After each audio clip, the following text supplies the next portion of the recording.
माँ की ममता। एक रात रोहित बाबू अपनी पत्नी कविता के साथ शादी की पार्टी से अपने घर को लौट रहे थे। रात ज्यादा होने की वजह से कोई सवारी गाड़ी नहीं मिल रही थी। रोहित बाबू का घर मुश्किल से 3 किलोमीटर की दूरी पर देहरादून की एक पहाड़ी पर गांव में था। मुसीबत ये थी कि महीना सावन का था और ऊपर से जोरों की बारिश भी हो रही थी और उन्हें अपने घर पहुंचना भी जरूरी था। अतः उन दोनों ने पति पत्नी ने पैदल ही घर जाने का निश्चय किया।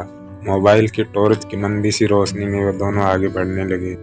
वे अभी आधी दूरी गए थे कि जोर से बिजली चमकी और बिजली की रोशनी में एक औरत का साया दिखा जो ठीक उनके सामने खड़ी थी। इस सुनसान सी सड़क पर रात के अंधेरे में अकेली औरत को देखकर उन्हें डर लगा और मन में तरह तरह के विचार आने लगे कि कहीं ये कोई, खैर जो भी हो देखा जाएगा। ऐसा सोचते हुए उन दोनों ने अपने कदम आगे बढ़ा दिए, लेकिन बिजली अब बार बार लगातार चमकने लगी थी और उस बिजली की चमक में वो औरत दूर से ही साफ साफ दिख रही थी। वो औरत उन्हें रुकने का इशारा कर रही थी। उसे देखकर रोहित बाबू की पत्नी की तो हालत खराब हो रही थी, लेकिन रोहित बाबू को अब लगने लगा कि ये औरत शायद कोई मुसीबत में है।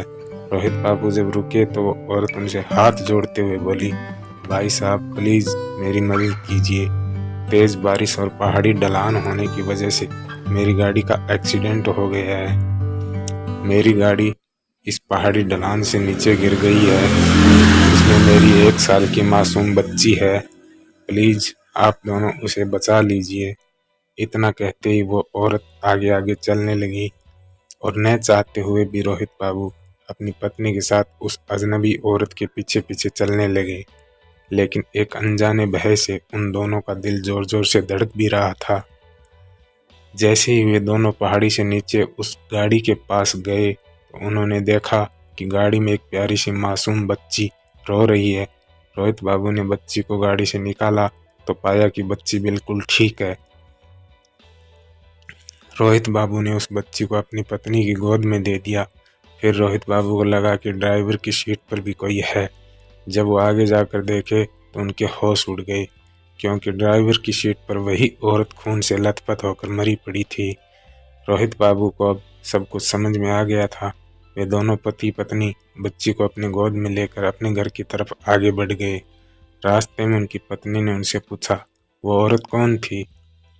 फिर वो औरत दिखाई क्यों नहीं दी? कहीं वो कोई? रोहित बाबू बोले, वो एक माँ थी, मरकर भी अपने बच्चों के लिए तड़पती है, जो वही एक माँ थी। रोहित बाबू की ये कहानी सुनकर मेरी आंखों में आंसू निकल गए। दोस्तों, अगर कोई मुसीबत में हो तो उसकी नज़र उसकी ज़रूर सहायता करे। क्या पता हमारी एक छोटी सी कोशिश किसी की ज़िंदगी में बाहर ला दे। ये छोटी सी कहानी एक माँ की ममता को समर्पित है। जय हिंद, जय भारत। दोस्तों, कहानी कैसी लगी ज़रूर बताएं कमेंट बॉक्स में, और पसंद आए तो चैनल को सब्सक्राइब ज़रूर करें।